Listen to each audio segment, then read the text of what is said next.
It's a pleasure to be here, and it's always a pleasure to come back to Madison, where, of course, Savage Love got started in the back room of 4-Star Fiction and Video, where a few things got started while I was there.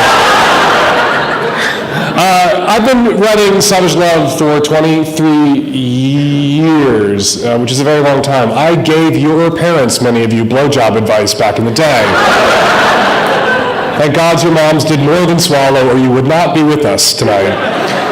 But working in a Q&A format that long really carves the Q&A groove very deeply in your non-existent soul. So I much prefer to get to the Q&A as quickly as possible. But I'm going to say just a few things about my experiences with free thinking and the trouble that it got me into. I grew up Catholic on the north side of Chicago. I assume, this being Wisconsin, that I am not the only Catholic, recovered or otherwise, in the room. Unlike my siblings, though, I had two brothers and a sister, I believed it. I really fell for it. I bought it. I fell hard. My dad was a Catholic deacon. My mom was a Catholic lay minister. I had aunts who were nuns. My grandfather was a high poobah in the Knights of Columbus.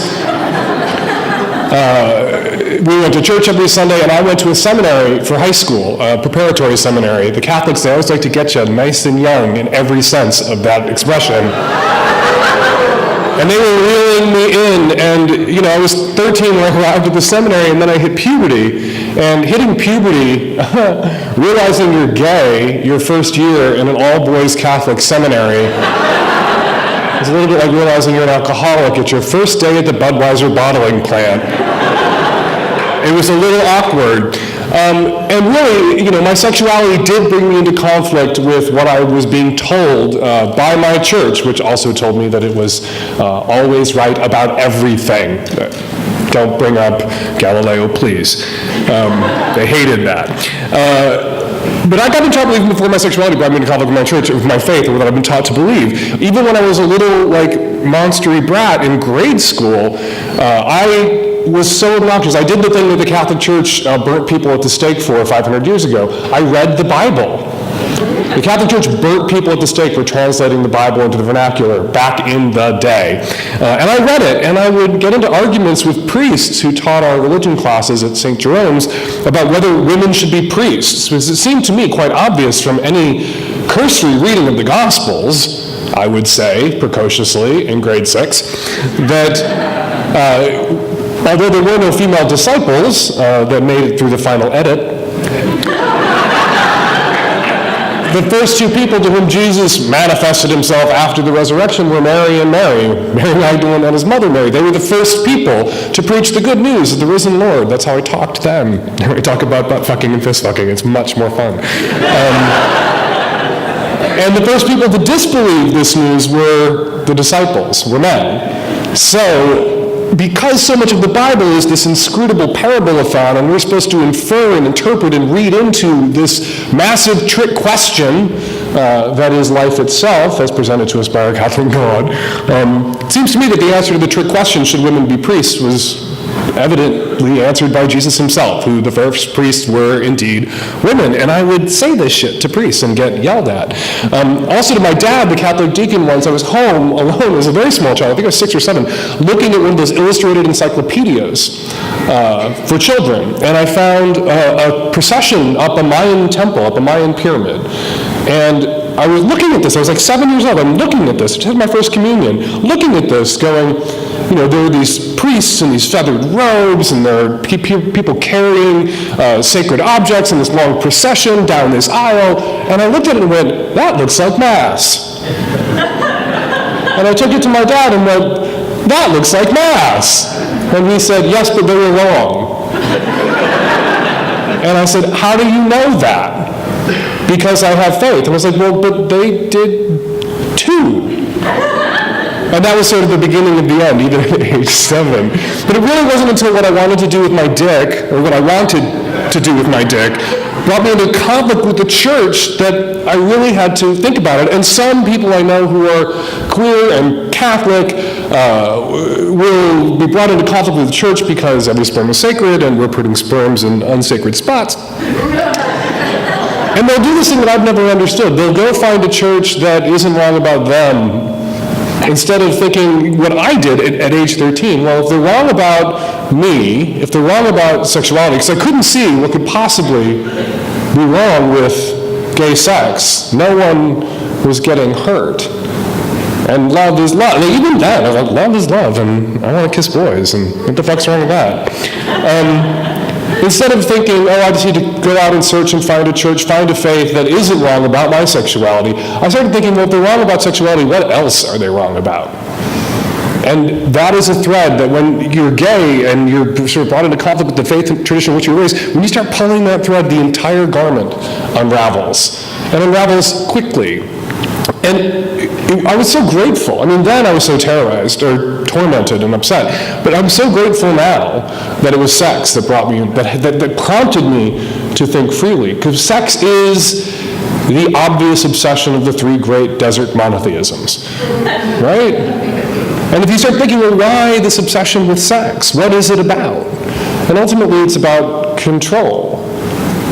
Because if you can convince someone that their desires are sinful, if you can convince someone that their desires make God puke, if you can convince someone that their longings, most intimate thoughts, the way they express love or the way they seek release is going to get them damned for all eternity and cast into a lake of fire where they will be tormented for all eternity, you've really got them.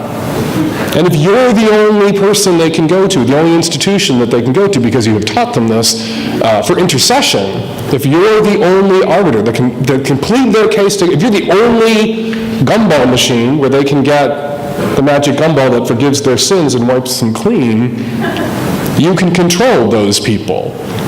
And that's why it's always sex. Islam sex, Christianity sex, Judaism sex.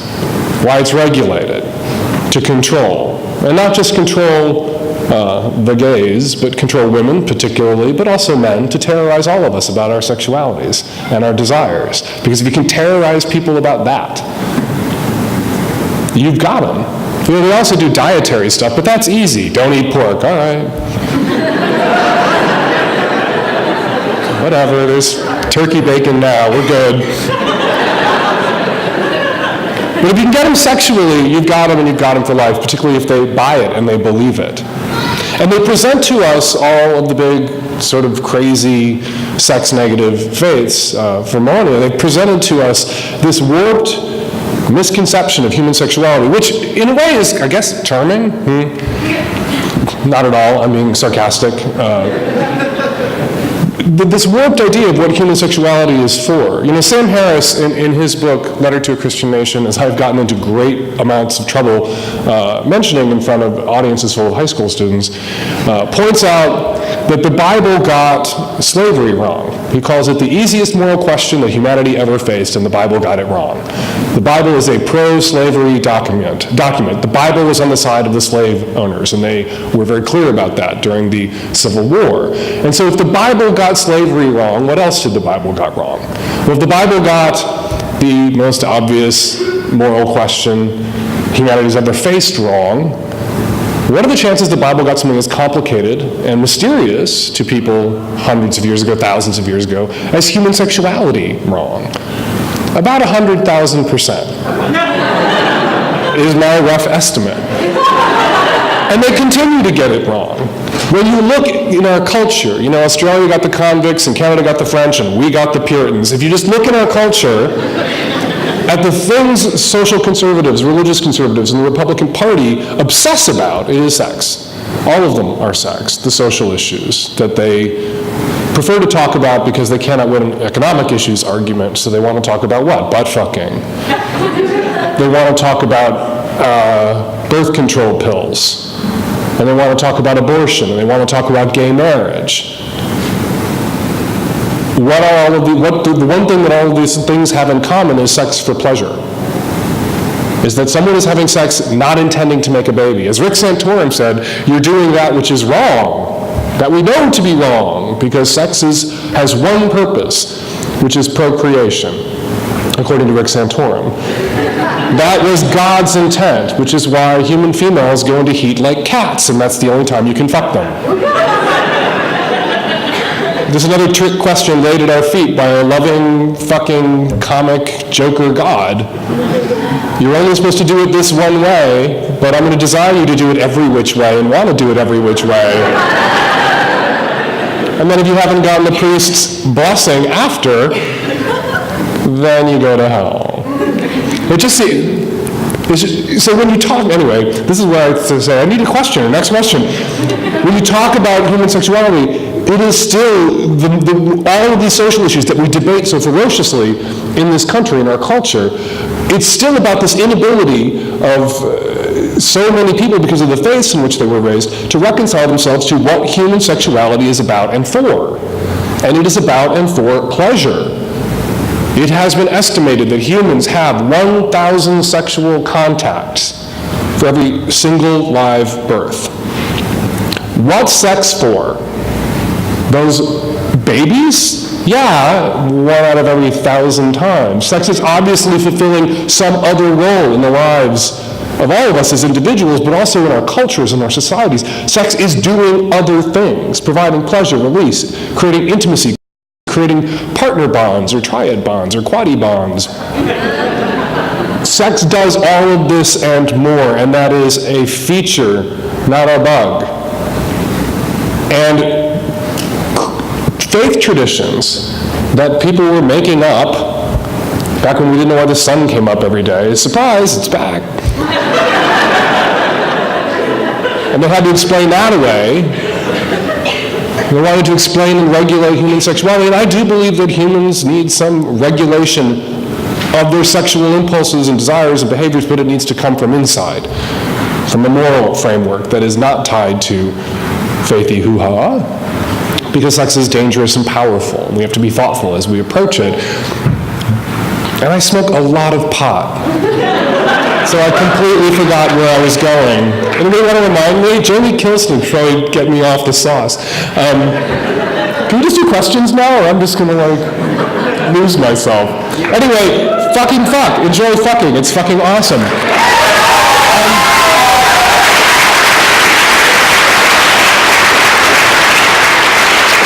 This is where I was going.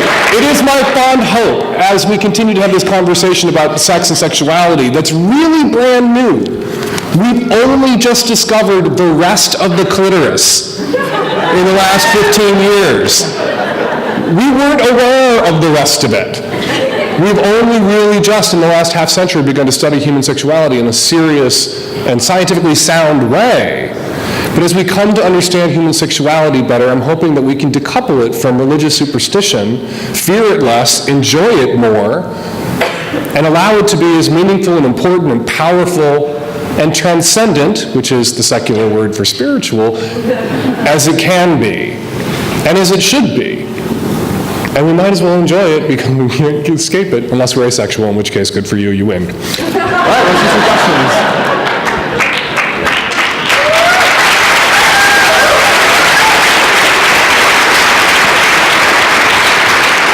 This is why I work in a Q&A format. I can't just give a speech and talk. I need like the back and forth. I need the play. So you alluded to this a little bit. In 2012, you took a little bit of heat for telling a group of high school students that you can learn to ignore the bullshit in the Bible about gay people. You want to tell us about that?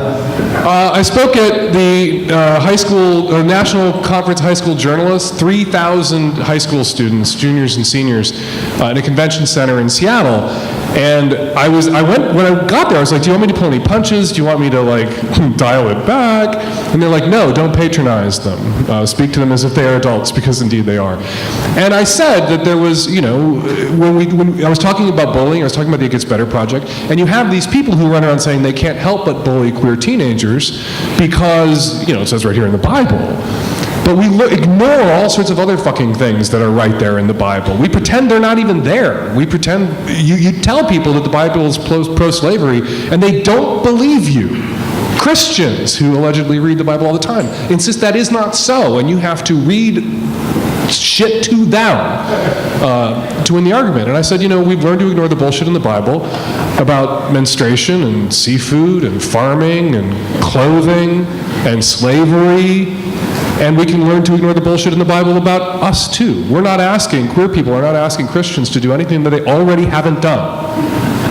which is let go of that, to acknowledge that the Bible got human sexuality wrong, gay people wrong, just like it got slavery wrong. But I said bullshit in the Bible, which you're not allowed to do. There's this wonderful Mark Twain quote where he said the Bible has some gory ancient histories, some beautiful parables, some this, some that, and upwards of 1,000 lies, which is 19th century for bullshit. Right? No, this is not a new idea that there's bullshit in the Bible. But I said it in front of 3,000 high school students, and 22 of them walked out, which on Fox News became a mass walkout. On Fox News became I was speaking at a Christian high school, that I had somehow seized control of this conference, and I'm the devil. You have to invite me to come. I don't just show up. And it was very instructive. I reach out to people sometimes when they're in that Fox News crosshairs, where they're just being demagogued about, and it really does blow up your email, it blows up your Twitter feed. You have a million fucking drooling psychos coming at you all at once, and it can really make you feel panicked. And I always tell people, it burns hot, it burns fast. If any of you ever are in that position that I was in, where I was just being screamed at on Fox News and the Sunday talk shows and these columnists, Breitbart, just turn off your computer, get stoned, go to the movies, wait a couple of days, and they will be on to the next outrage-a-thon. And then you can open your email and you can count all the emails from people with AOL addresses.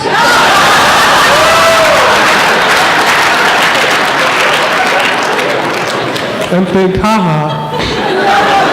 How do we deal with biblical fundamentalists who think that being gay is literally an abomination? How do we deal with them? Well, we can't. One of the things that I've typically tried to avoid doing, although, bullshit in the Bible, sometimes we have to argue with them about their theology, taking their theology as the frame, right? You have to sometimes argue with religious people, accepting that their framework, accepting their premises, right? But I think it's really sometimes very good for secular folks, for leftists, for queers, to say to people, I am going to hell. I will concede that. Religious fundamentalist, right-wing fundamentalist, Bible-beating Christian, I am going to hell with the Jews and the yoga instructors and the Catholics if you're a Lutheran, and the Lutherans if you're a Catholic.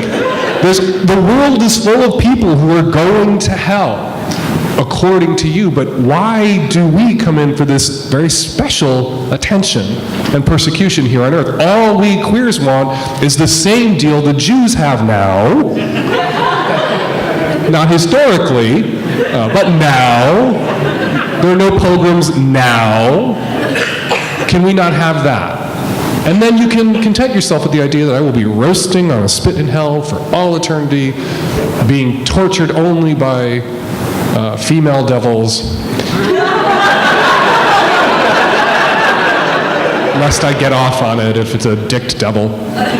And it can sometimes be very freeing for someone just to say, to remind them that you're entitled to your private religious beliefs. All we're saying is that your private religious beliefs and bigotries can no longer have force of law. That doesn't strip you of your private little sandbox religious beliefs. You can believe whatever fucking bullshit you want to believe. But I shouldn't have my rights curtailed in this life because you think that your imaginary friend hates me. I can invent an imaginary friend who hates you. And then where are we? So we have to agree to disagree about what our imaginary friends think is icky. And so sometimes that's the best tack. There are persuadables that you can argue about religion, you can argue about theology. So many people have changed their minds in the last 30, 40 years on this issue. It's not because all the people who were homophobic 30, 40 years ago died and have been replaced, although that has happened too, in many cases. But no, many people have come around. So I think the trick in your own life is to identify the people who are reasonable and reason with them, and then just let it go. The unreasonable psychos say, yes, going to hell. Isn't that enough? Why do you have to punish me here on earth? It's almost as if you don't believe God is going to punish me in the afterlife. Let God take care of it. So there's a correlation between the experiences of people who come out as non-religious to their families and their friends, and the people who come out in the LGBT movement. What can we do to encourage those people to come out and also support them while they're doing it? It's all about community, and it's all about identifying.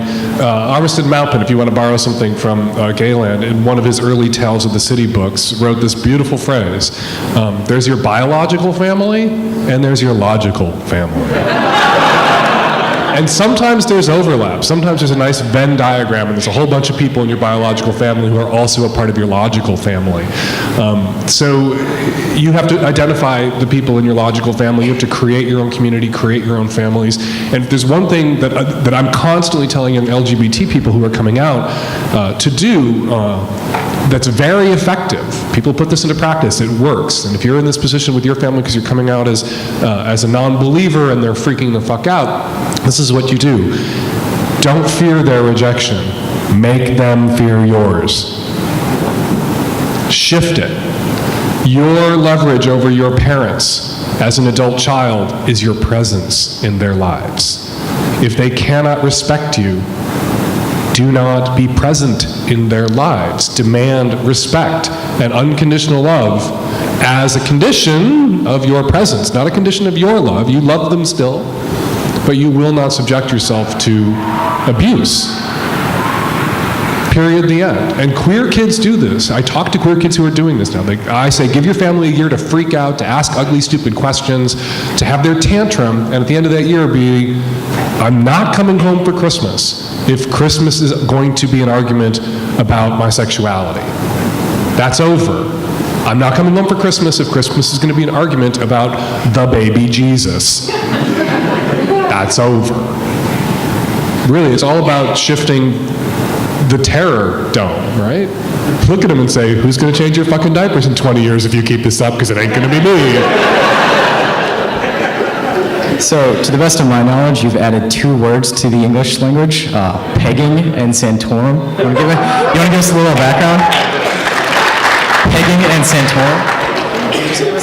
A little background. Pegging is a woman fucking a man in the ass with a strap-on dildo, which was a very popular kind of kink that people had just begun to explore in the early 90s, but every time it was written about in my column, they would have to use this like 40-syllable sentence. I'm a straight guy, but I'm interested in getting fucked in the ass by a woman with a strap-on dildo, and it was just so long. And we have word counts in columns. We have to condense things. So I asked my readers to invent a term for this, and they all sent in suggested new definitions, and pegging one. A woman cannot peg another woman. Lesbians can't peg. Pegging is all about that sort of gender role inversion craziness of her fucking him, which is still straight sex, guys, if you're interested but terrified. If a woman is doing it to a man, it's straight sex no matter who's getting penetrated at any particular moment. And it's stuck and it's worked. Now, this is the accepted term. It hasn't made the Oxford English Dictionary yet, but it will. And santorum, of course, and once again, I've been sort of curating this salon with my readers for so long. I didn't come up with the term pegging. I just identified a need and threw it out there to my readers and crowdsourced it before people were using the internet to crowdsource. And same thing with santorum. Rick Santorum gave this terrible, read my book, American Savage, I unpack this at length. Rick Santorum in 2003 gave this interview famously where he compared married or gay couples, none married at the time, who wished to marry, to people who rape children and fuck dogs. Man on child, man on dog, 2 dudes who want to marry. And a reader wrote and said, let's never and the scandal blew up, and it was, people talked about it for a few days, for a couple of weeks. George Bush came out and said that Rick Santorum's a good man who loves people in his heart, doesn't love people in his brain or his mouth ever, but... And a reader very presciently wrote me and said, we can't let this ever be forgotten. We should rename a gay sex act Santorum so this will always be remembered. And I threw that out there to my readers, and they all responded, and we put 10 different definitions proposed in the column that came from readers, and readers selected as the new definition for Santorum the frothy mix of lube and fecal matter that is sometimes the byproduct of anal sex. And then that came up in Google searches more often than Santorum himself. That definition came up in Google searches more often than Rick Santorum himself. It was the number one Google return for Rick Santorum or Santorum for a decade. If you Googled Santorum, the first thing that popped up was our website, spreadingsantorum.com, which included on the Google's front page the whole entire definition. And when Santorum started to run for president in 2012, there were all these articles written about his Google problem. He has a Google problem. You know, somebody sees this guy in a debate, they go, I'm going to find his website so I can give him some money. And they Google him, and up pops the frothy mix of loop and fecal matter, something like that. And on the first page, then there was the wiki site about the neoliberalism campaign. There were the Urban Dictionary definition page for Santorum. Most of the results, including ours first, were this. And here's what happened when he ran for president in 2011-12. There were 1 million stories written about his Google problem, where they had to then talk about the AP interview where he compared gay couples to dog fuckers and child rapists. So it worked. That reader's idea that if we could successfully tag him, we could successfully appropriate his name and make it mean something horrible, that this interview could never be buried or forgotten, absolutely came true. Every story written about it, Wall Street Journal, conservative magazines, Mother Jones, the New York Times, they all had to unpack that interview over and over and over again in 2011. And they will have to when he runs for president in 2016, which he is going to do. All right. Saddlebacking. And saddlebacking. Saddlebacking is when Christians have anal sex to preserve their virginities, which is a thing. If you've had nothing but lousy sex education that says virginity is a vagina that's never had a penis in it, then every other orifice and pore is fair game. And diamondbacking, of course, is agreeing to have anal sex if he'll propose. All right, which are all riffs on barebacking, which is condomless anal sex. Based on your experience in the atheist movement, how welcoming are atheist groups to LGBT people? What can we do better? To make atheist groups more welcoming of LGBT people? I think they're plenty welcoming. I've never sensed from any atheist organization or even person I've ever talked to any hostility towards queer people. You know, there are prejudices that sort of anti-queer prejudices that slosh around in the culture. Any organization of humans are going to have some sort of residual biases that have to be confronted or ID'd, or whether you're talking about any room with a lot of white people in it, a room with a lot of straight people in it. So we should be on our guard at all times, but I think we shouldn't freak out unnecessarily at well-intentioned people who put a foot wrong, because that's how you dissolve movements and drive people away. That's not how you build them. Over the last 60 or so years, we've seen major cultural strides taken in racial equality, gender equality, LGBT equality, and civil rights in general. Do you think we're approaching a golden age of equality? And do you think we'll ever have true equality? We will never have true equality, because we are just fucking monkeys in shoes, as Tim Minchin, freethinker, sings.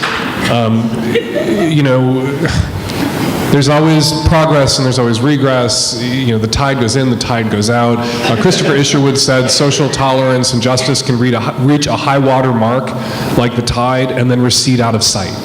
It was illegal to kill Jews in Germany in 1922, and not so much 20 years later. So we can't be blasé about the progress we've made. But as lefties, and I assume most of us here are lefties, the right wing has a myth that they constantly hammer away at, that any social progress is too risky, that we can't risk allowing LGBT people, or LGB, trans people still can't serve openly in the military, but we can't risk letting gay people serve openly in the military because, oh my God, the sky will fall, right? They made the same arguments about giving women the vote. They made the same argument about doing away with Jim Crow laws, letting African Americans vote. They're still kind of not so into the African Americans voting thing.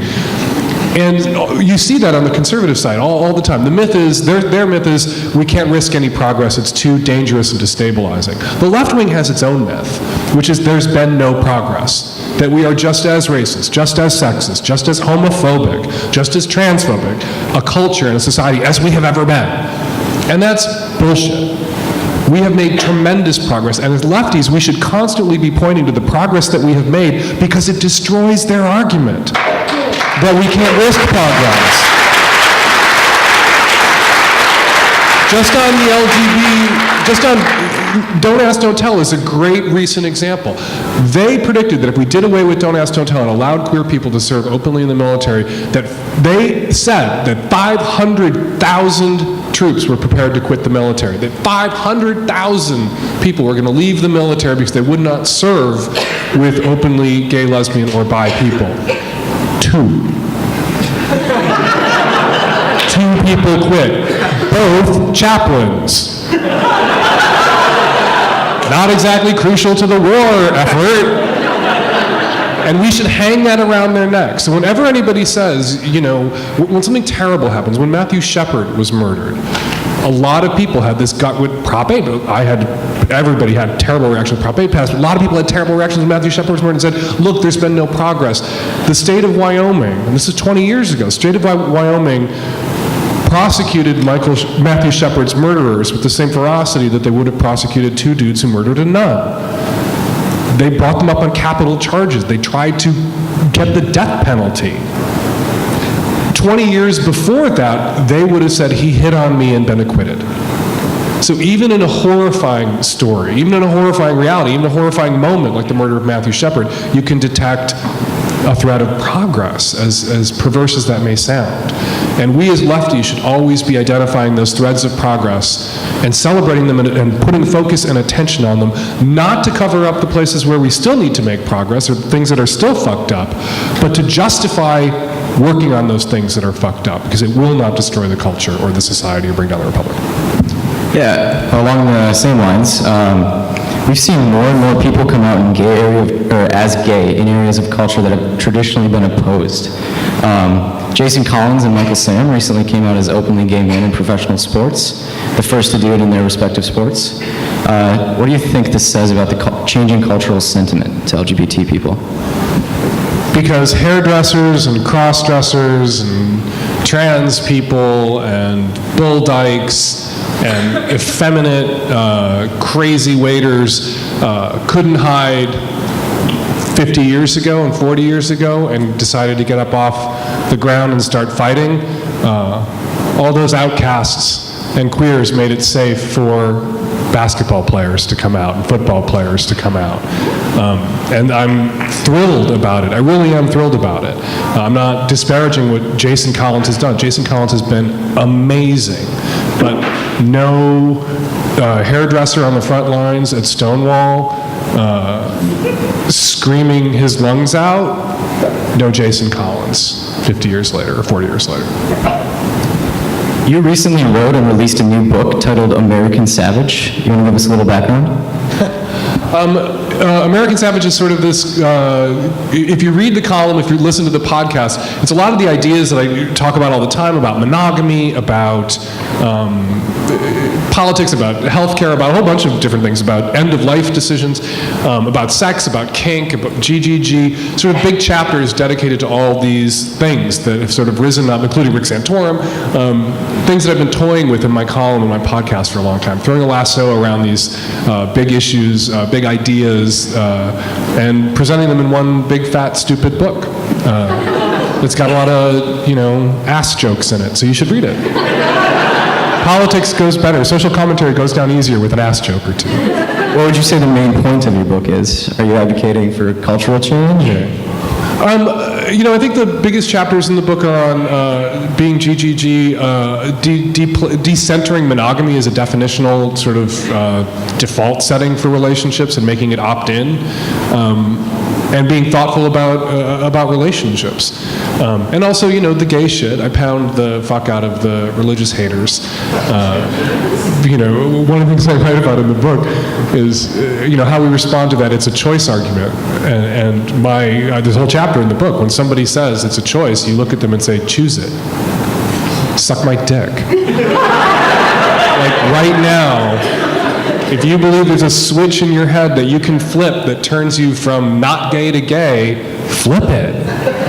And I will use my camera phone and I will videotape you sucking my cock and we'll put it on XTube and you will win the argument.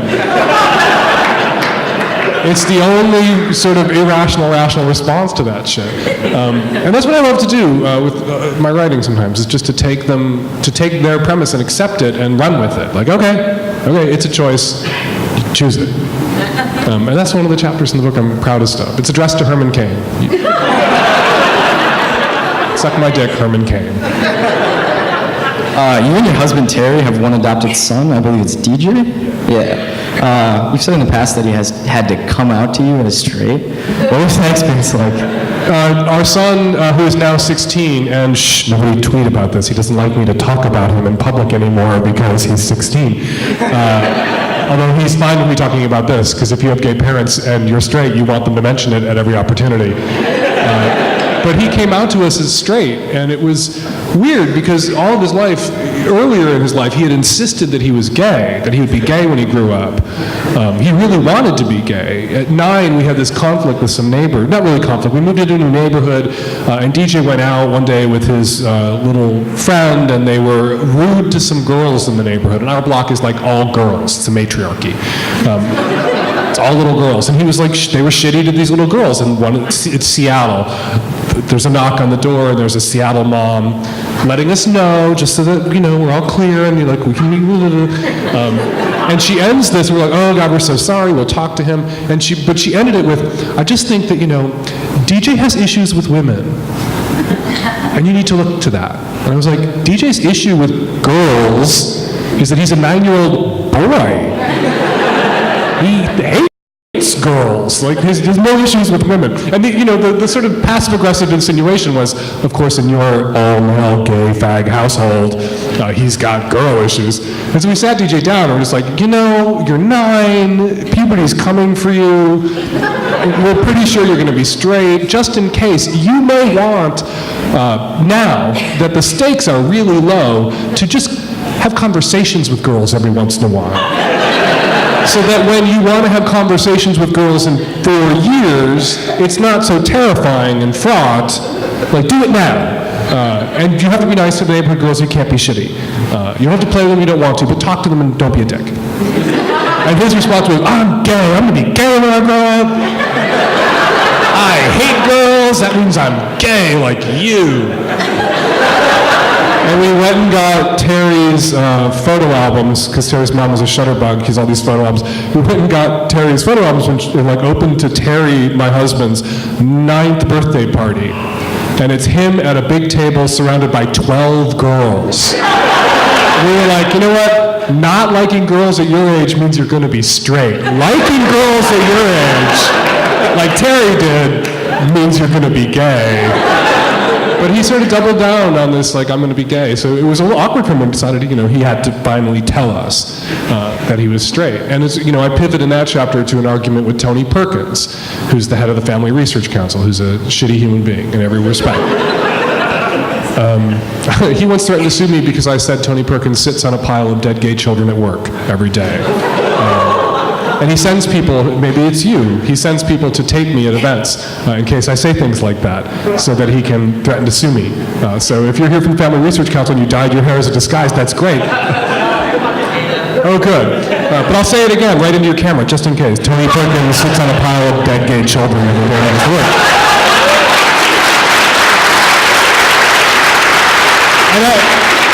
And the reason, I have to unpack that a little bit. The reason I say that is Tony Perkins encourages people to reject their gay children, to be hostile to them. And that hostility, research has shown, doubles a child's already quadrupled risk for suicide if they're queer. Tony Perkins tells parents to do what Tony Perkins knows doubles this already quadrupled risk for suicide, and then points to the suicide rate among gay youth as proof that the gay lifestyle is dangerous and unhealthy because look at all these kids committing suicide. Tony Perkins is a piece of shit, right? But Tony Perkins also argues that what makes kids gay is bad parenting, and what makes kids gay, and that gay people, by adopting, we're going to make our kids gay, we're going to raise them in this gay environment, and our kids are going to be gay. And I point out in this chapter, if my son didn't turn out gay, living with the gayest people on earth, like we are the Ringling Brothers' gayest show on earth at our house. We listen to musicals. There's photos on me on the wall in drag. Terry goes out to DJ in leather. Like, we're gay. And if it's not catching, if it is catching, this kid would have caught it. If it was contagious, this kid growing up in our house would be gay, and he is not. So Tony Perkins wrong about that too.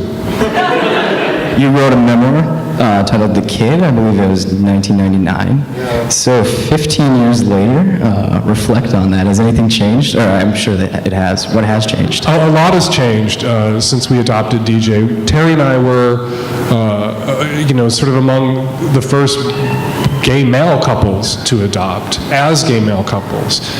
It's funny, when DJ was an infant, people would meet us and assume that we had adopted together. And when DJ got to be about 10, people would meet us as a family and assume that one of us had had a child in a previous heterosexual relationship. Because gay men didn't have kids who were as old as DJ is. We were the first male couple that went through our adoption agency. We did an open adoption, which is where the birth mother chooses the family that the child is placed with. And they had never done a placement for a gay male couple before.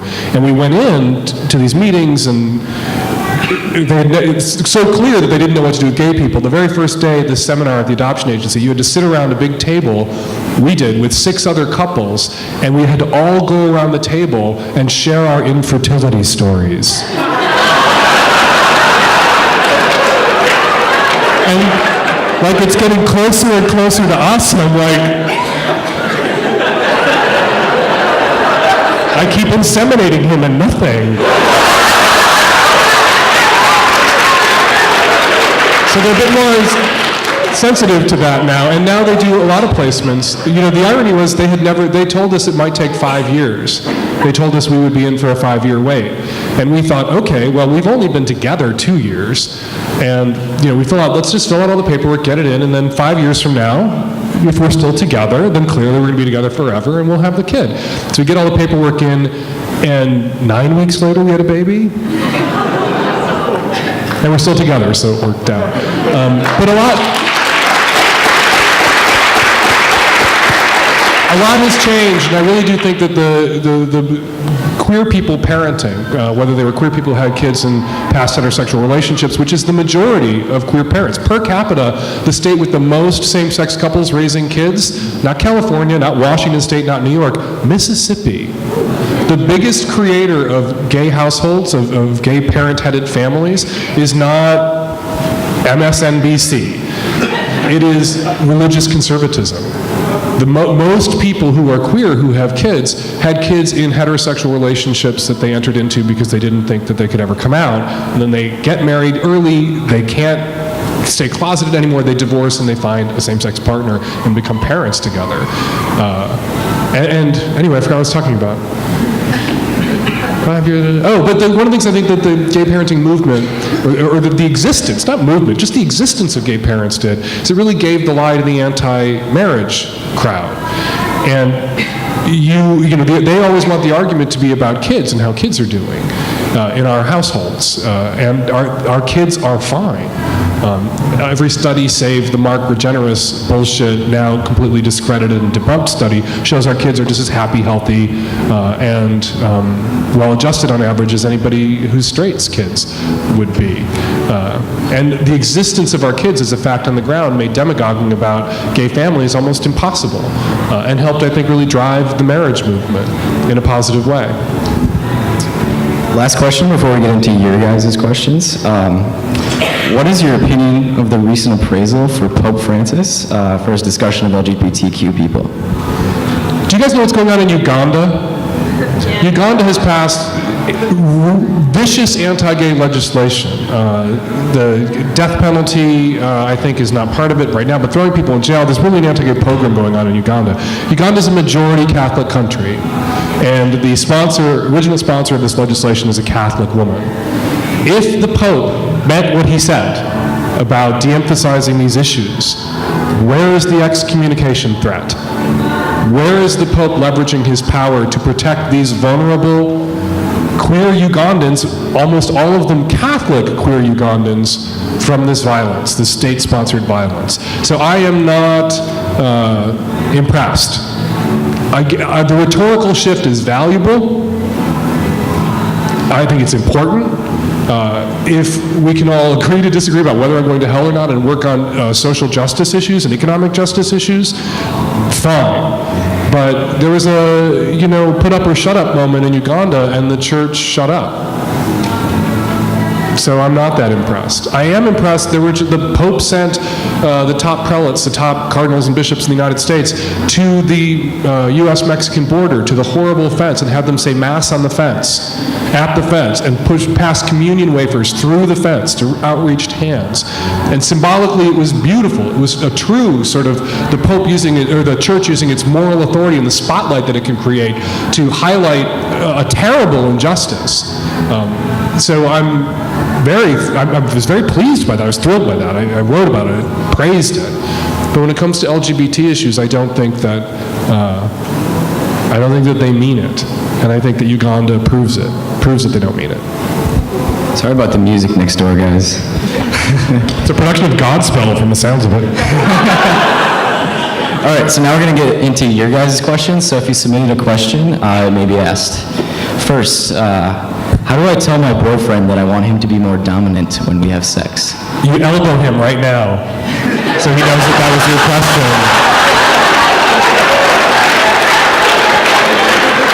Sometimes this is half the mail. How do I tell my boyfriend or girlfriend that I want this? It's like, you fucking tell them.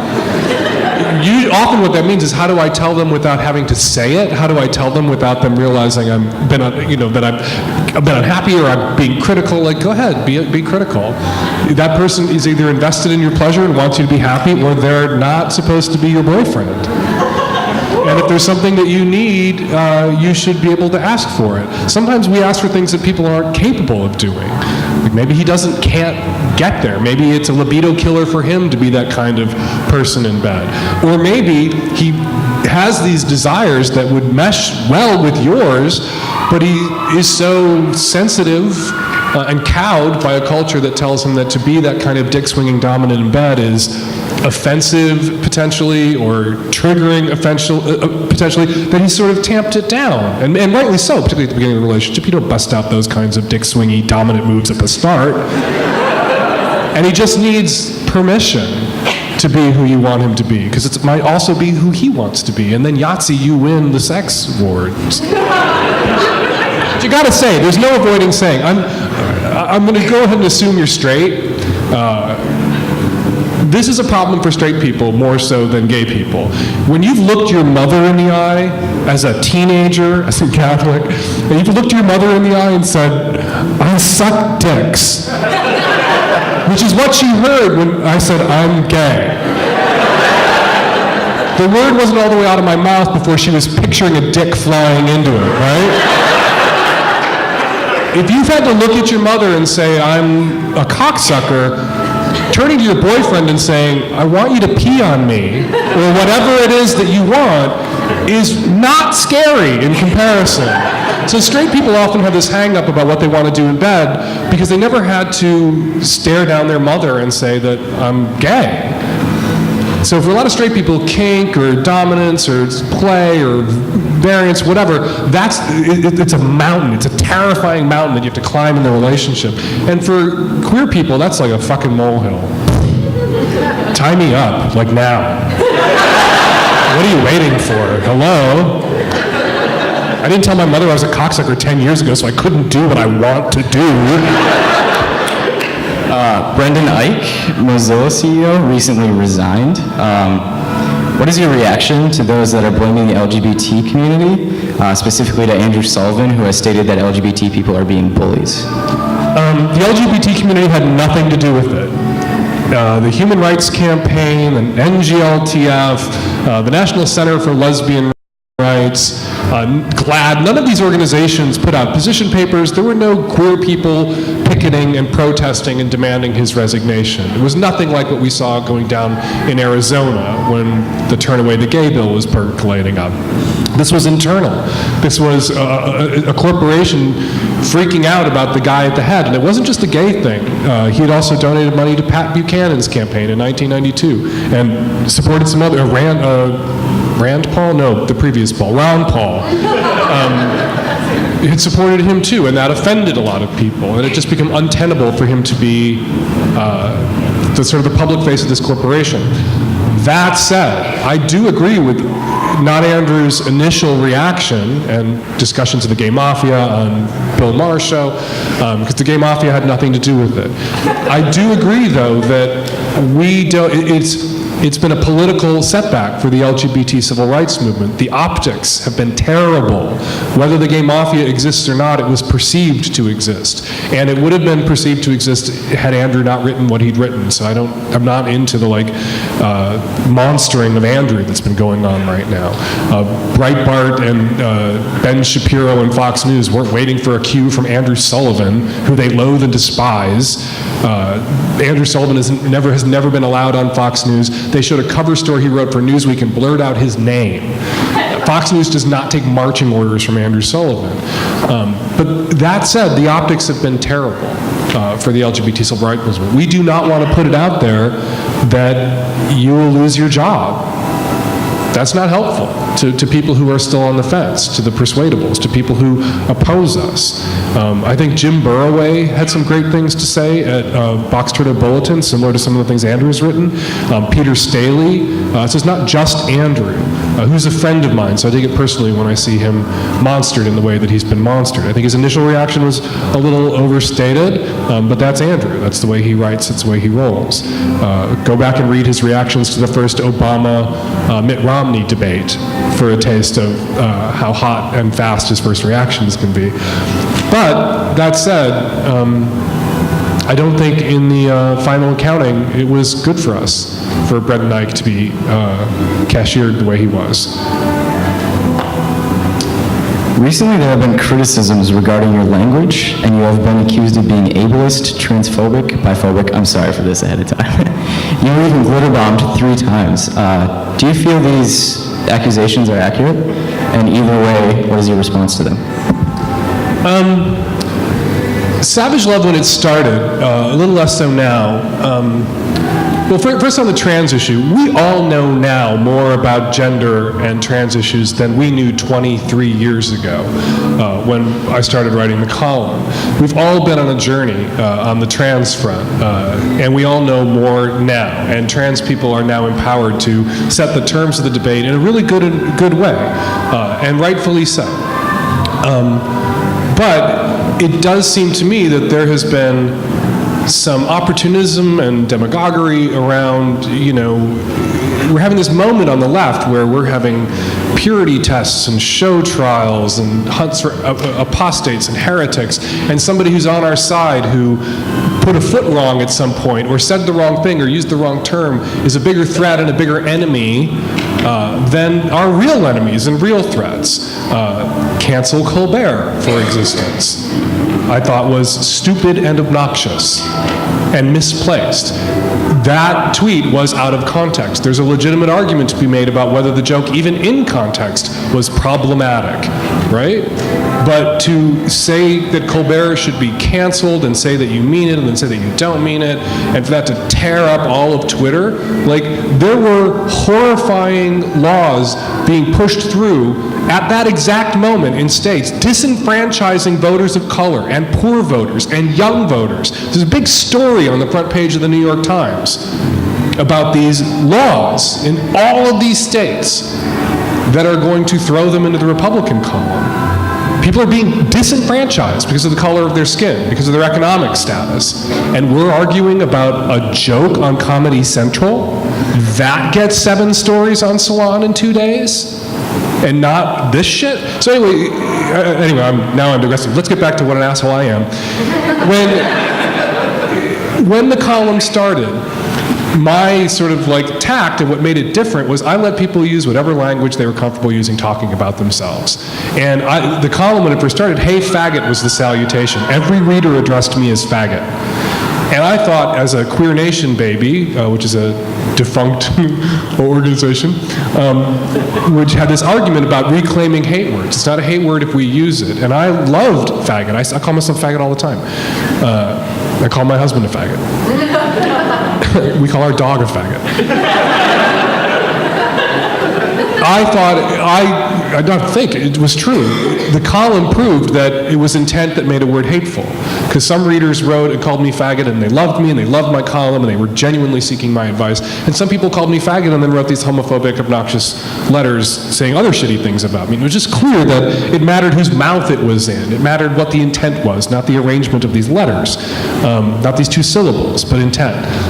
If I had used tranny, which you're not supposed to say, right? But I'm just going to give the example. I'm not going to say the T word. If I'd used tranny in the column and let people use tranny, which until 4 years ago was not considered a hate term, or was not known to be a hate term, and now there's been this sort of awareness raised about it and cry brought up about it, and people have stopped, including me, using it, but there's been now this sort of retroactive reclassification of all prior usages as hate speech, which seems a little obnoxious, frankly. But if I had let people use tranny in my column, and then every time someone used the word faggot, I had scolded them about hate speech and fallen down and had a heart attack, that would be hypocritical.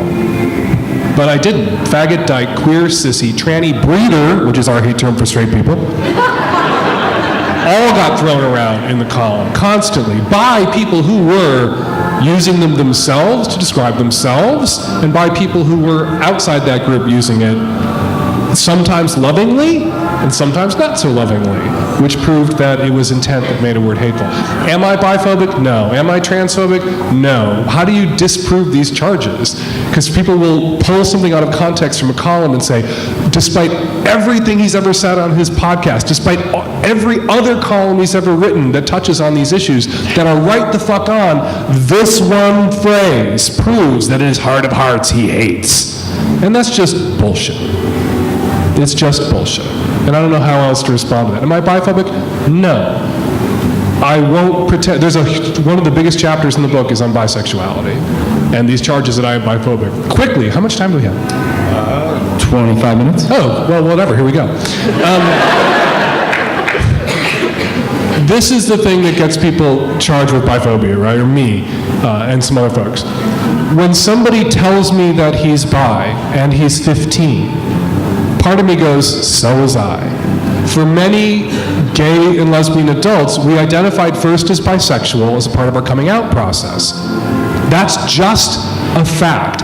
The galling irony for many bisexual people, and I wrote this in my book, the galling irony is that a lot of adult gays and lesbians insist that nobody is really bisexual because they weren't bisexual when they said they were. So because I lied about being bisexual, that means all bisexuals are lying. That has to be fucking infuriating. Because gay people lie about being bi when they're starting to come out. Gay people insist that all bisexual people are lying. Gay people create this problem for bisexuals by glomming onto this identity. But that doesn't change the fact that many of us do glom onto this identity. We just saw it with Tom Daley, right? Mika, the British pop star, did it. Came out as bi, then came out as gay. It's a thing that actually happens. The activist response is you should always believe anybody however they identify, and you should never question or doubt. And my response is Ted Haggard says he's straight. Are you a bigot? Do you not believe him? And the ultimate irony, and I write about this in the book, is there was a very problematic, I hate that word, study out of Northwestern University where they couldn't identify bisexual arousal patterns in males. They got gay, bi, straight guys, gay, bi, straight women, and they wired up their junk, they showed them pornography, and the gay men's dicks responded to gay pornography, the straight guys' dicks responded to straight pornography, the bisexual guys' dicks responded to gay pornography. Right? And everyone was like, I guess this means there's no such thing as a bi guy. The women all responded to all the pornography. Women are crazy. You show straight women, gay, straight, bi, and monkey porn, and they get aroused. You show bi women, gay, straight, bi, monkey porn, they get aroused. Lesbians, gay, bi, straight, monkey, they get aroused. Men seem to be more fixed, right? And so they did this study, and it really cemented into place this attitude that bi guys didn't exist. Truly bisexual men didn't exist. They did the study again. And they disproved the results of the first study. They documented bisexual arousal patterns in males. And this second study has been celebrated and heralded and promoted and talked about and pushed by bisexual activists. How did they arrive at that different result? Same researchers, same university, same methodology. How did they arrive at the results, the different results? The first time they did the study, anybody who said they were bi, they believed. The second time they did the study, they didn't believe people. The second time they did the study, it wasn't enough to say you were bi. 50% of the guys who came into the study the second time who said that they were bi, they excluded because they didn't believe them. So they proved the existence of bisexual arousal patterns in males by doing what I'm accused of being biphobic for doing, which is you just can't believe everybody. You shouldn't be shitty to people. When a 15-year-old kid comes out to me at bi, I don't go, no, you're not. But I do think, okay, so sorry. Take him at his word, totally support him, don't want to be a dick. And this is just a thing that is. It's just a thing that is. And it's not biphobic to acknowledge a thing that is. And actually talking about this thing that is can help undo biphobia. When you walk gay people through how we create this PR nightmare for actual bisexuals when we lie about being bi, then gay people understand our role in it, and that because our experience is different from the bisexual experience doesn't mean there isn't a bisexual experience. So it's not biphobic to talk about this, although I'm accused of being biphobic for talking about it. Somewhat along those same lines, simple question. Any advice for a young guy in the process of coming out to his very, very, in all caps, straight male friends? Very, very well. Very straight male friends. Very straight male friends. Just do it soon. Don't underestimate people. Look at Michael Sam came out, all his teammates are totally on his side. The one guy came out in this, I don't know, the university, a swim team. One guy came out, and then another guy came out, but the other guy didn't want to come out publicly, but they issued a statement that said there are 2 gay guys on the team. And all of the straight guys on the team were sort of signing up for potentially being perceived to be gay. Don't underestimate your straight friends. It's a new world. These days, to be homophobic is kind of gay. And that's working in your favor. You look at a Ted Haggard, you look at a George Rikers, you look at these high-profile, sort of strident anti-gay, closet case activists, these anti-gay activists who keep getting outed as gay. And I think people have made that association now, that, if you have a problem with gay people, and you say you're straight, well, maybe you're not. And there's actually a study that people who are homophobic, men who are homophobic, are aroused by gay porn.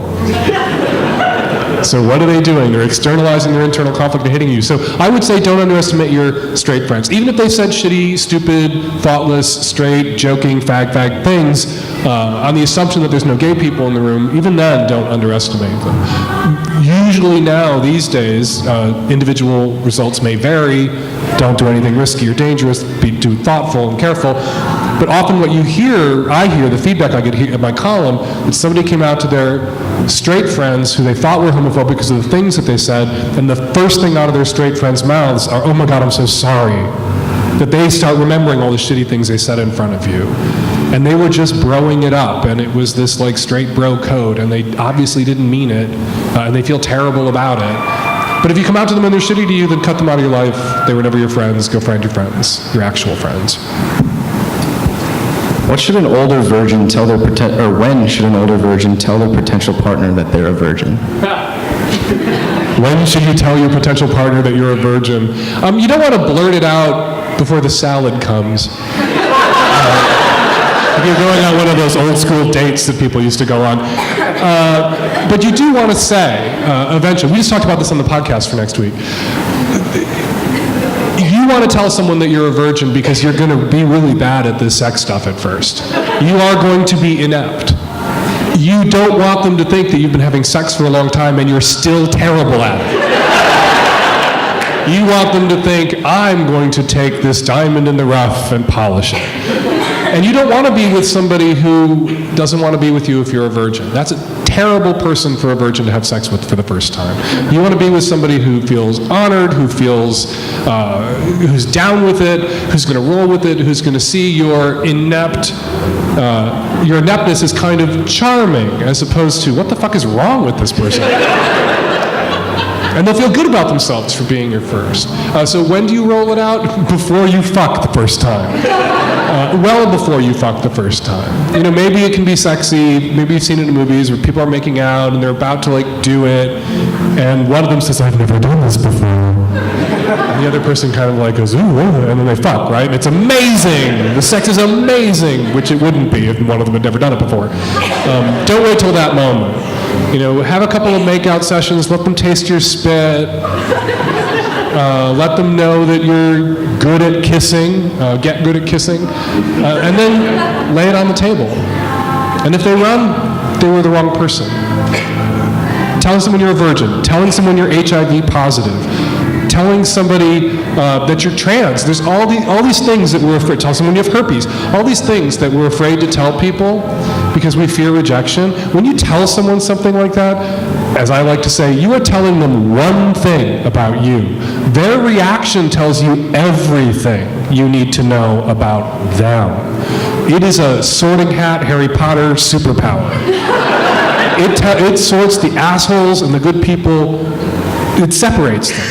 It lets you know whether the person that you're thinking about fucking the first time you ever fuck is someone you should ever fuck. And so regard it as something that empowers you, not as something that disempowers you or leaves you vulnerable. Is marriage a dying institution, and should it be? Is marriage a dying institution, or should it be? I'm married. So I don't think it's a dying institution, nor do I think it should be, necessarily. It's not for everyone. Although, you know, I talk to my lefty friends sometimes, and they seem very invested in this idea of marriage that's exactly the same as Mike Huckabee's idea of marriage.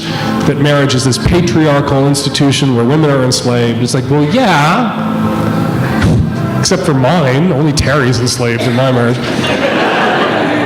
It is that if you want it to be that. Marriage is whatever two people say that it is. Marriage is only as patriarchal and oppressive as you choose to make it. That's why we're winning the marriage debate. Not because queer people wanted to redefine marriage, but because straight people already did. That marriage for centuries, millennia, was oppressive and patriarchal. It was a slave trade. A man who owned his daughter gave that property to another man, and it became wife, still property. She couldn't own property, she didn't own her children, she could be beaten, she could be murdered, she could be raped. She had no rights. She was chattel. And straight people, to their credit, I guess to their discredit, after millennia of this bullshit, redefined marriage to be the legal union of two autonomous individuals, period. The end. Whatever else a marriage is, those two people get to say it. Southern Baptist couple, the wife can submit joyfully to the husband, they can have a traditional marriage, they're married. Couple of crazy, femdom cuckold couple where he sleeps in a cage at the foot of the bed, they can get married too. And they're no less married. We only hear that marriage is defined by religion, children, monogamy, there's one other. When gay people want to marry. When queer people want to marry, suddenly marriage is defined by these things that are totally optional for straight people. Straight people can be married and not monogamous. They can be married and not have children. They can be married and not do it in church. They can be married and not for life. The religious conservatives want gay people to get married in 1814, and straight people can get married in 2014. And it's bullshit. So is marriage a dying institution? Absolutely not. It is a constantly evolving institution. And it is important. I think it's particularly important for queer people to have access to the rights that marriage brings. And I don't mean health care. We need to decouple health care from marriage. That oppresses single people, and it's bullshit that health care is contingent on having a job or marrying the right person who has a good health care package. Bullshit. We need single payer, and everybody should be entitled to it, married, single, or anything else.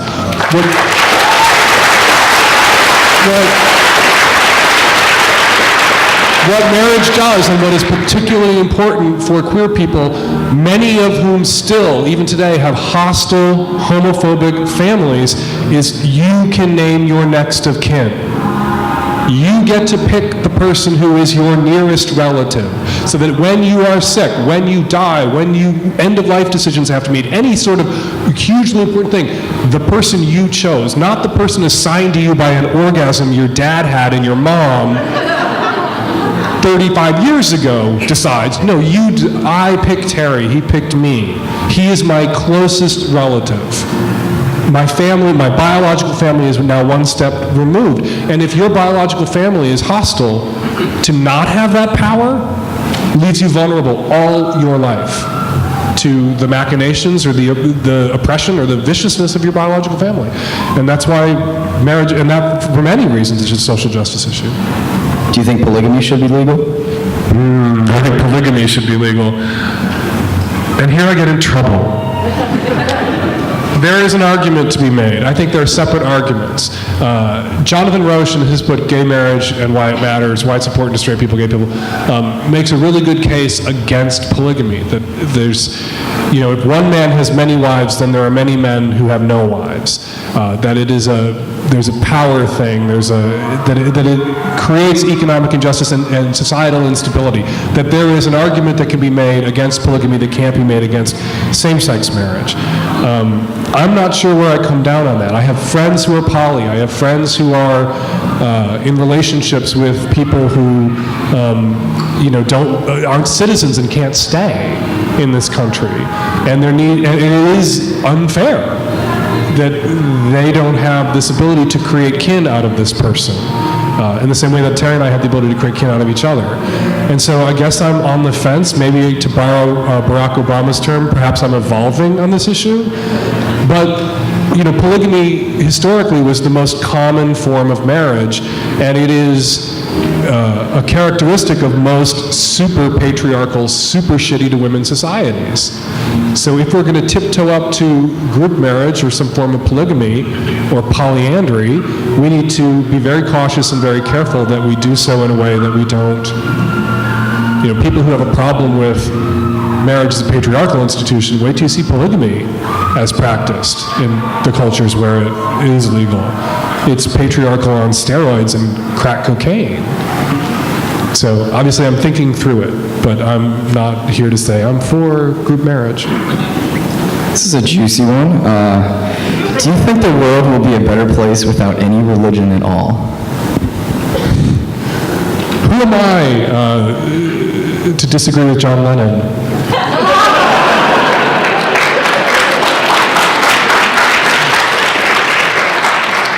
That said, humans need ritual, and we need, foxtrots and dance moves and spells that we can mumble at important moments to solemnize them, moments that are so powerful or traumatizing that we need some framework to lean on, or many of us do, a great many of us do. And so we need some form of ritual that's transcendent, that connects us to each other in a way. And I think as atheists and humanists, it's not helpful for us to shrug and insist that's all silly and meaningless. My mother died, and I was in a hospital in Tucson, and one of the last things I was able to do for my mother was go find a priest, because my mother was still Catholic, to perform last rites, and I stood there at my mother's bedside saying the prayers with her. And it gave us something to do. It gave us words when our mouths were stopped by the horror of this moment. And it allowed my mother and I to speak to and with each other one last time in this deflected way. And having been through that, I can't piss on it. I can't say that that wasn't a wonderful thing to have in my pocket at that moment, those prayers and that ritual, so that my mother and I could touch each other and remember, and to say the things with my mother that were said when her father was dying, that she said with her father when he was dying, and that her father said with his father when he was dying, to feel that connection back through generations at that moment. Now, it is why I do kind of call myself culturally Catholic. I think of my Jewish friends who believe in nothing. Not all Jews believe in nothing, but my Jewish friends believe in all bacon-eating cocksuckers who do Rosh Hashanah, who do Yom Kippur, who get together and affirm their cultural identity as Jews. And I think that's the trick. And I think we should look to a lot of the Jewish people in our lives, even in secular circles, are able to stick that dismount. They leave their religions, or they never really had one, but they're able to tap into their cultural sense and this cultural identity and these cultural traditions as Jews without feeling compromised or made stupid by them. And can we not do that can you not do that as a Catholic as well? You can, I did. So I'm not going to say there shouldn't be any religions, because I needed to pray with my mother at that moment, and so the Spanish Inquisition was all right with me. I'm not saying that. But there's something there, and we'll have to evolve it or change it or create some parallel solemnizing rituals and moments. Maybe we'll just borrow all this shit from Game of Thrones. Wedding ceremonies with the cloaks. What responsibility do teachers, schools, and policymakers have to make classrooms safe and inclusive for LGBTQ students? And furthermore, how do we reform sex education? Oh my God, that's like 40 minutes of answer. We need GSAs in the schools. Teachers have a particular responsibility to queer kids, because the worst bullies that many queer kids encounter in their lives are their parents. We always are talking about schools as the killing ground for queer students, the place where they're bullied and picked on. For a lot of queer students, school is the refuge, because home is as bad or much, much worse. And so we need schools to be safe and welcoming places for all students. And there's really important research out of the University of Illinois that shows that schools where anti-queer bullying is unchecked are terrible places, not just for the queer kids. The suicide rate among straight kids is higher in those schools too. And sexual assaults against girls are really high in those schools. If you want to make schools safer for girls, you need to attack anti-queer bullying. If you want to make schools safer for all the girls in the school, you need to make sure that those schools are safe places for the gay boys and the lesbians and the bi kids and the trans kids. Because if the worst thing that can be said about a boy in a school, the worst thing that can be thrown at him is faggot, the quickest way to disprove that charge is to sexually harass or assault a female student in front of witnesses. So allowing this shit to roar unchecked in schools isn't just a disservice to queer kids, it's a disservice to all kids, particularly female kids. How do you make it safer? Educators, administrators, you do the right thing and you push back hard against the bigot parents who don't want the right thing done. They don't get to live in a world anymore where queer people are not acknowledged as existing, which is what they want. I don't want my kid to know, like, fuck you. Those days are over. I hear sometimes, though, from teachers who are just, the kids say, that's okay, I correct them, I can't seem to make it stop, and they feel terrible they can't make it stop. No, the important thing is you keep correcting them. You're not going to make it stop. They're going to say that's so gay. My son says that about salmon. Just the other day, oh, salmon for dinner, salmon's so gay. This salmon got fucked in the ass in the ocean before we ate it. Not that straight people don't do that. What's important at that moment when the kids are saying that's so gay is for the gay kid who's not yet out, the queer kid, the lesbian kid, the bi kid, who's standing there, hearing that, for the adult to say, that's not okay, because it gives that gay kid hope for a future full of people like that adult. So it's the saying it, it's the pushing back, that is the victory. So don't despair. If you can't stop the that's so gay, it doesn't matter. That you are seen attempting to stop it is what matters. Oh, and sex ed? I think we talked about this last time I was here. We don't have sex ed. Even liberal progressive schools where we think we have sex ed, where we call it comprehensive sex education, bullshit. It's reproductive biology. That's it. Spermatozoas, zygotes, fallopian tubes. Nobody thinks about that when they're trying to get laid. What we need to have in sex ed is pleasure. We need to teach pleasure, consent, sexual negotiation, kink, queer. All of this needs to be covered and taught, and none of it is. Our sex ed is like a driver's ed course where they don't teach you about steering, they don't teach you about brakes, they don't teach you about turn signals, they don't teach you about that red octagon on the stick at the end of the street.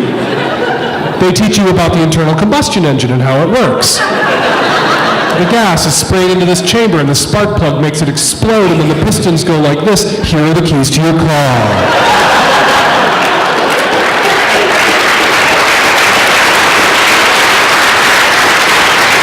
If that was our sex ed, if that was, basically that's our sex ed. That is our sex ed. We have reproductive internal combustion engines and how they work, and then we hand kids the keys to their sexualities, and, if your driver's ed was like that, the first time you got in a car, you kill somebody.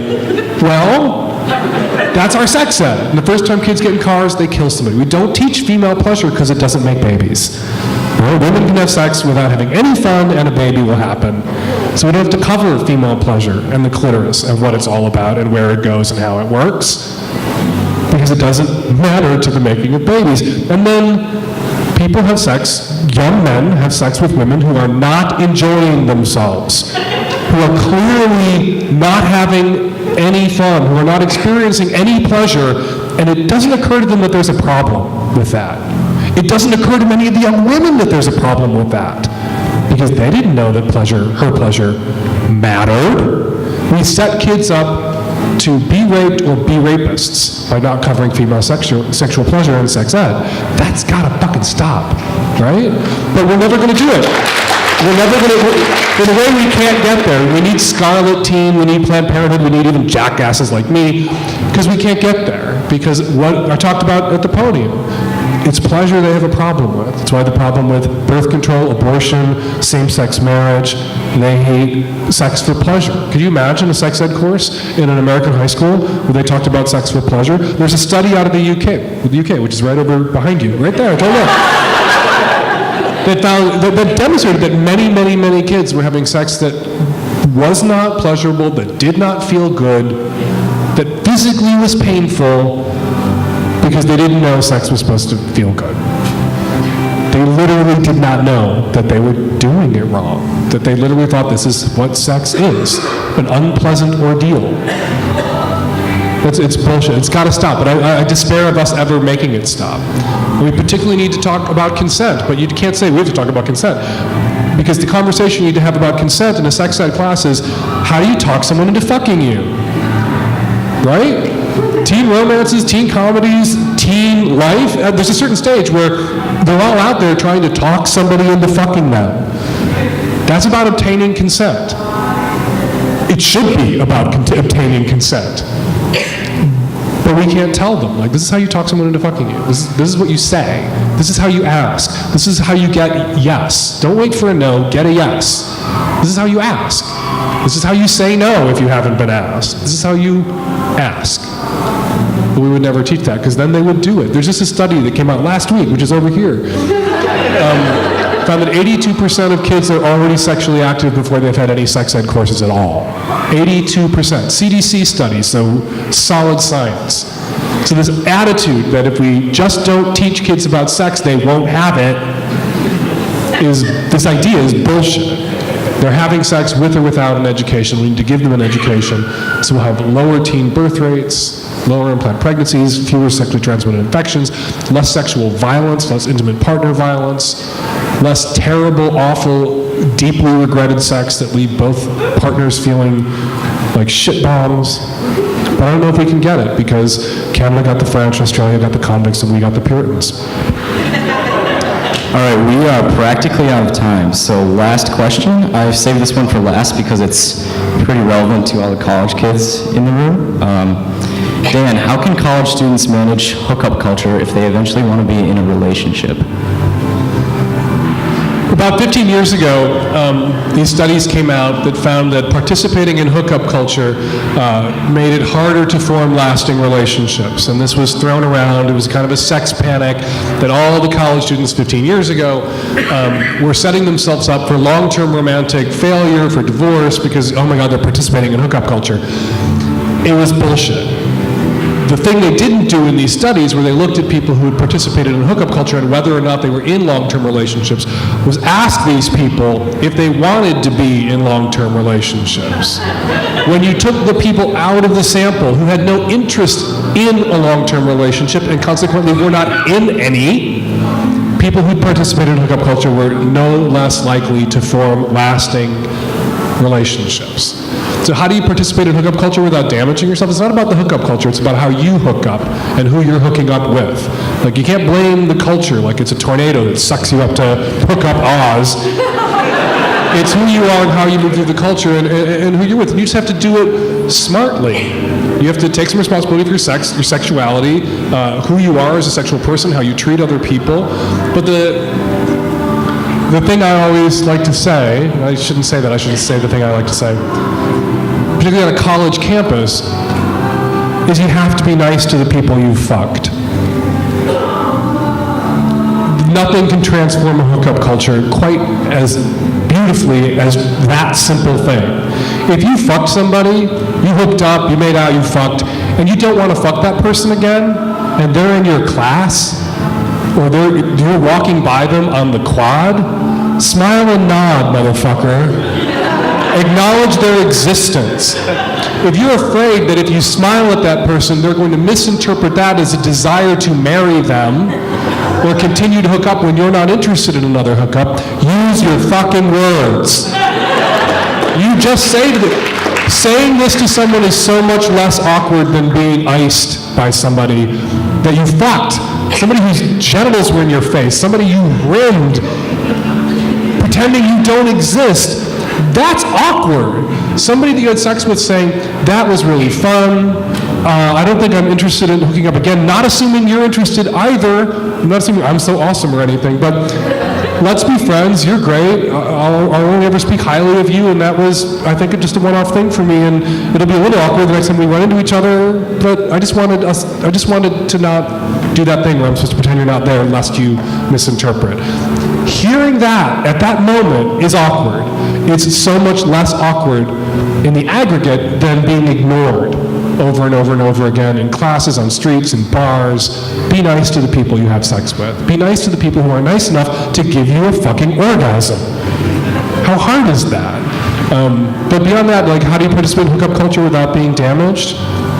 Don't be too drunk. Don't be too fucking fucked up. Don't abuse people yourself. Learn to identify people who are shitty. Self-scrutinize to make sure you're not one of the shitty people. Apologize when you fuck something up, and be kind. It's really not that hard. And I learned that the hard way. Like, I was gay and young and sexually active, and if I slept with somebody and I wasn't going to sleep with them again, I would like pretend they weren't there at the gym or whatever. And then one day I just went, this is so much work to not see this person. So I just went, how you doing? And he went, oh, good, you look good, see you around. And then what happens is that person, if anybody asks them about you, if you've been icing them, they're going to say, that person is a shit. That person is a malicious fucking ingrate shit. I rimmed that person for 45 fucking minutes, and now they're going to look at me. But if you're nice to that person, even if it doesn't go anywhere after, even if you have that momentary awkward conversation about, yeah, that was good, but I don't think, you're nice to that person, someone asks that person about you, they'll say, oh, he's a good guy, or she's great, we hooked up once and nothing came of it, but totally nice, and yeah, if you're interested, go for it. You want that kind of fucking endorsement. And you get it by being nice. Literally a fucking endorsement. Give it up for Dan Savage, everyone. It's a pleasure to be here, and it's always a pleasure to come back to Madison, where, of course, Savage Love got started in the back room of 4-Star Fiction and Video, where a few things got started while I was there. I've been running Savage Love for 23 years, which is a very long time. I gave your parents, many of you, blowjob advice back in the day. Thank God your moms did more than swallow, or you would not be with us tonight. But working in a Q&A format that long really carves the Q&A groove very deeply in your non-existent soul. So I much prefer to get to the Q&A as quickly as possible. But I'm going to say just a few things about my experiences with free thinking and the trouble that it got me into. I grew up Catholic on the north side of Chicago. I assume, this being Wisconsin, that I am not the only Catholic, recovered or otherwise, in the room.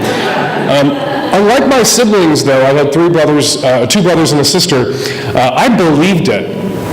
I really fell for it. I bought it. I fell hard. My dad was a Catholic deacon. My mom was a Catholic lay minister. I had aunts who were nuns. My grandfather was a high poobah in the Knights of Columbus.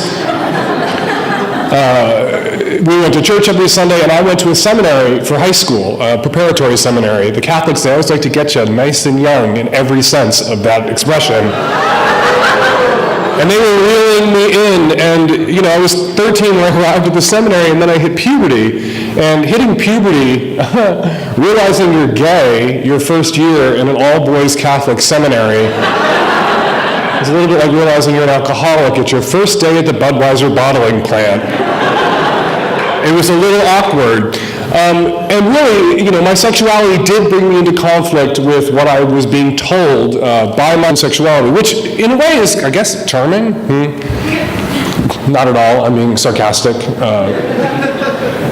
This warped idea of what human sexuality is for. Sam Harris, in his book, Letter to a Christian Nation, as I've gotten into great amounts of trouble mentioning in front of audiences full of high school students, points out that the Bible got slavery wrong. He calls it the easiest moral question that humanity ever faced, and the Bible got it wrong. The Bible is a pro-slavery document. The Bible was on the side of the slave owners, and they were very clear about that during the Civil War. And so if the Bible got slavery wrong, what else did the Bible got wrong? Well, if the Bible got the most obvious moral question humanity's ever faced wrong, what are the chances the Bible got something as complicated and mysterious to people hundreds of years ago, thousands of years ago, as human sexuality wrong? About 100,000% is my rough estimate. And they continue to get it wrong. When you look in our culture, Australia got the convicts, and Canada got the French, and we got the Puritans. If you just look in our culture at the things social conservatives, religious conservatives, and the Republican Party obsess about, it is sex. All of them are sex, the social issues that they prefer to talk about because they cannot win an economic issues argument, so they want to talk about what? Butt fucking. They want to talk about birth control pills. And they want to talk about abortion, and they want to talk about gay marriage. The one thing that all of these things have in common is sex for pleasure. Is that someone is having sex not intending to make a baby. As Rick Santorum said, you're doing that which is wrong, that we know to be wrong, because sex has one purpose, which is procreating, that prompted me to think freely. Because sex is the obvious obsession of the three great desert monotheisms, right? And if you start thinking, well, why this obsession with sex? What is it about? And ultimately, it's about control. Because if you can convince someone that their desires are sinful, if you can convince someone that their desires make God puke, if you can convince someone that their longings, most intimate thoughts, the way they express love, or the way they seek release, is going to get them damned for all eternity and cast into a lake of fire where they will be tormented for all eternity, you've really got them. And if you're the only person they can go to, the only institution that they can go to because you have taught them this for intercession, if you're the only arbiter that can plead their case, if you're the only gumball machine where they can get the magic gumball that forgives their sins and wipes them clean, you can control those people. And that's why it's always sex. Islam, sex. Christianity, sex. Judaism, sex. Why it's regulated. To control. And not just control the gays, but control women particularly, but also men, to terrorize all of us about our sexualities and our desires. Because if you can terrorize people about that, you've got them. They also do dietary stuff, but that's easy. Don't eat pork. All right. Whatever, there's turkey bacon now. We're good. But if you can get them sexually, you've got them, and you've got them for life, particularly if they buy it and they believe it. And they present to us all of the big sort of crazy sex-negative faiths for millennia. They've presented to us this warped misconception of human church, which also told me that it was always right about everything. Don't bring up Galileo, please. They hated that. But I got in trouble even before my sexuality brought me into conflict with my church, with my faith, or what I've been taught to believe. Even when I was a little, monstery brat in grade school, I was so obnoxious. I did the thing that the Catholic Church burnt people at the stake for 500 years ago. I read the Bible. The Catholic Church burnt people at the stake for translating the Bible into the vernacular back in the day. And I read it, and I would get into arguments with priests who taught our religion classes at St. Jerome's about whether women should be priests, because it seemed to me quite obvious from any cursory reading of the Gospels, I would say, precociously, in grade 6, that although there were no female disciples that made it through the final edit, the first two people to whom Jesus manifested himself after the resurrection were Mary and Mary Magdalene and his mother Mary. They were the first people to preach the good news of the risen Lord. That's how I talk to them. We talk about butt fucking and fist fucking. It's much more fun. And the first people to disbelieve this news were the disciples, were men. So, because so much of the Bible is this inscrutable parable-a-thon, and we're supposed to infer and interpret and read into this massive trick question that is life itself, as presented to us by our Catholic God, it seems to me that the answer to the trick question, should women be priests, was evidently answered by Jesus himself, who the first priests were indeed women. And I would say this shit to priests and get yelled at. Also to my dad, the Catholic deacon, once I was home alone as a very small child, I think I was 6 or 7, looking at one of those illustrated encyclopedias for children. And I found a procession up a Mayan temple, up a Mayan pyramid.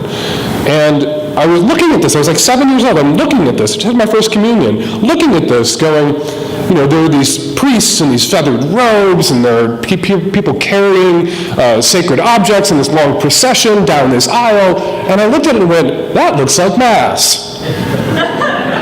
And I took it to my dad and went, that looks like Mass. And he said, yes, but they were wrong. And I said, how do you know that? Because I have faith. And I was like, well, but they did too. And that was sort of the beginning of the end, even at age 7. But it really wasn't until what I wanted to do with my dick, or what I wanted to do with my dick, brought me into conflict with the church that I really had to think about it. And some people I know who are queer and Catholic will be brought into conflict with the church because every sperm is sacred and we're putting sperms in unsacred spots. And they'll do this thing that I've never understood. They'll go find a church that isn't wrong about them, instead of thinking what I did at age 13. Well, if they're wrong about me, if they're wrong about sexuality, because I couldn't see what could possibly be wrong with gay sex. No one was getting hurt. And love is love. Like, even then, I was like, love is love, and I want to kiss boys, and what the fuck's wrong with that? Instead of thinking, oh, I just need to go out and search and find a church, find a faith that isn't wrong about my sexuality, I started thinking, well, if they're wrong about sexuality, what else are they wrong about? And that is a thread that when you're gay and you're sort of brought into conflict with the faith and tradition in which you were raised, when you start pulling that thread, the entire garment unravels, and unravels quickly. And I was so grateful. I mean, then I was so terrorized or tormented and upset, but I'm so grateful now that it was sex that brought me